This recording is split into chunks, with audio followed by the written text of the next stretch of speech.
Right now, McLaren is in one of the worst spots of their 60-year history. With a car that's far below what is expected and other teams improving, a podium, let alone a race win, looks a long way off for the 8-time Constructors World Champion. But the future does look bright with a number of key improvements, both in staff but also facilities. So stay tuned as we tell you why 2026 could be the year McLaren becomes a Formula One force once again.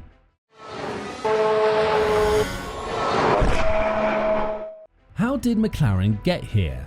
For fans of Formula One in the early 2000s, McLaren were often a contender for the sport's biggest prizes, and their chances grew even bigger when a certain Lewis Hamilton began racing for them in 2007. With Hamilton in the car, they would win their first title since 1999, and it looked for all the world that McLaren were back to the championship winning team of the 1980s and the 1990s. But that never came to be. Hamilton moved on to Mercedes, while McLaren found themselves moving backward. With the team dwindling, legendary CEO Ron Dennis sold his shares, and in came Zak Brown to signal a new era of the McLaren team. Under Brown, the team enjoyed success both on the track and off it. Take a look at the car in 2016, Brown's first season, compared to the current car, and what's one of the major differences? That's right, sponsorship. In the late 2010s, McLaren were one of the most unappealing cars on the grid for sponsors, despite their history, and that's what Brown did so well. Coming from a marketing background, Brown sealed huge deals for McLaren that meant they would no longer be worried about their bank balance. There was also a massive improvement on track too.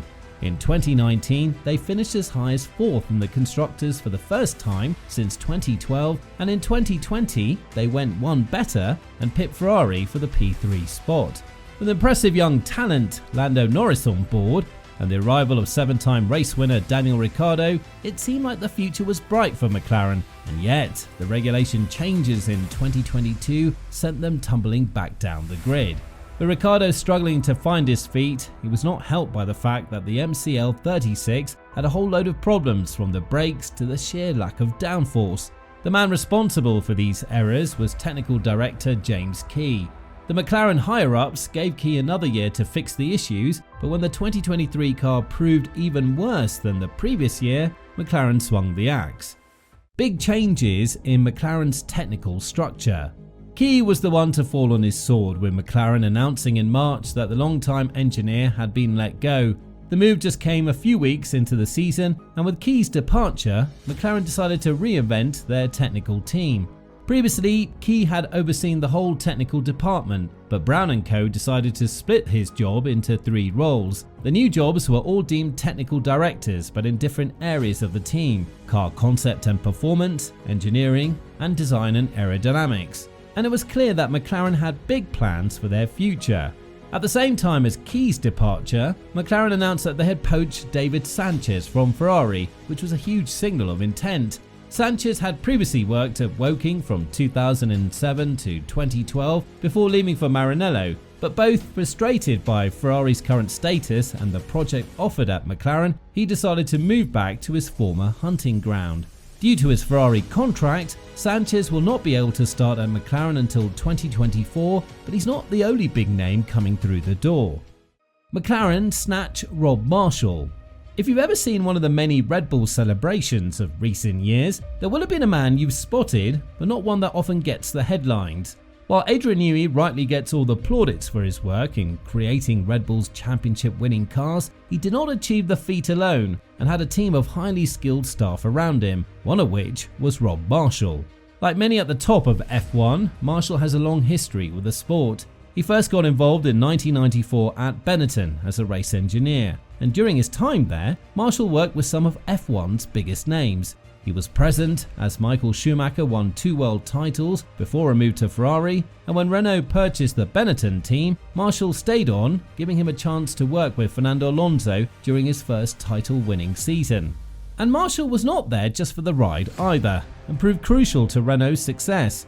Working his way up through the ranks, he eventually became head of mechanical design, and in 2005, his work, particularly the development of the innovative mass damper system, helped the team to its first drivers' and constructors' championship titles. A talent like that was always going to be sought after, which made it all the more surprising that newly founded Red Bull managed to steal him away in 2006. Just as he did at Renault, Marshall worked his way up through Red Bull's ranks to the position of Chief Engineering Officer and had been involved in every single one of Red Bull's title wins. So it will come as quite the loss for Red Bull when Marshall moves to McLaren in 2024, and that loss was perhaps best reflected in the parting words of Christian Horner. Horner said, "We would like to thank Rob for everything he's done for the team over the past 17 years. His work on the generation of cars that gave us 4 incredible championship doubles between 2010 and 2013 was truly outstanding. In the years since, he has continued to be a key figure at the team, and in 2016 took on the broader role of Chief Engineering Officer, which has seen him involved in other projects across the business. His influence will be missed, but once again we thank him for all he's done and wish him the very best in his new role." So just how big an acquisition is Marshall? Well, the best person to answer that is Adrian Newey. What could Marshall bring to McLaren? Shortly before Marshall's move to McLaren was made public, Adrian Newey sat down with Red Bull's in-house media team for a long interview about his career. But there was one particular throwaway line that was of note. He was discussing how much the 2026 power unit regulation changes would affect Red Bull's design, and listen out for one of the 2 names he mentions. Newey said, "On the chassis side, not so much on the engine side, yes, absolutely. So Ben Hodgkinson in the RB Powertrains team, that's their sole focus is the 26 engine. On the chassis side for the 26 engine, we're looking how that packages. So Rob Marshall is kind of the guy that's really looking after us, and he's doing a great job. Looking forward at how we integrate all that." Newey let slip that Marshall was leading the way when it comes to Red Bull's 2026 plans, but now he'll be doing that work for McLaren. McLaren's wind tunnel completion. It's not just staff that have been improved at the McLaren Technology Centre, but also the infrastructure. Unlike some of the other teams, McLaren have their own wind tunnel, but it's gathered plenty of dust as it's been in use for so long. The teams have always wanted to upgrade and renovate their wind tunnel and had initially planned to complete the project in 2020, but the COVID pandemic made that unrealistic. Like every F1 team, McLaren took a financial hit as a result of the pandemic, and bigger projects had to be put to one side in order to keep the lights on. But with the sport now more profitable than ever, it's been full steam ahead on McLaren's wind tunnel, and they aim to finally have it built this summer. But what will a new wind tunnel do for them? Well, for a start, it will make their upgrades a hell of a lot quicker, an issue that Norris has complained about this year. Whilst the wind tunnel has been under renovation, McLaren have been renting Toyota's wind tunnel in Cologne, which involves packing parts into a van and sending it off to Germany and adding a huge time delay to any project. Not only will the new wind tunnel be quicker, but given it will be state-of-the-art technology, it will also produce better results, which all contribute to a quicker car. 2026 could be McLaren's year.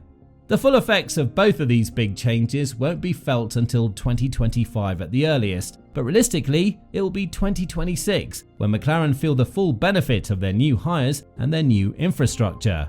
Formula 1 is more competitive than ever, but like 2022 did, 2026 offers a chance for some teams to make huge gains over their rivals. McLaren are hoping that with a new team of experts and the best equipment around, they'll be back fighting for championships in no time. As always, thanks for watching this video, and let us know in the comments if you think McLaren will be a force once again in 2026. And make sure you also like the video and subscribe so you never miss a release here on the DRS Straight.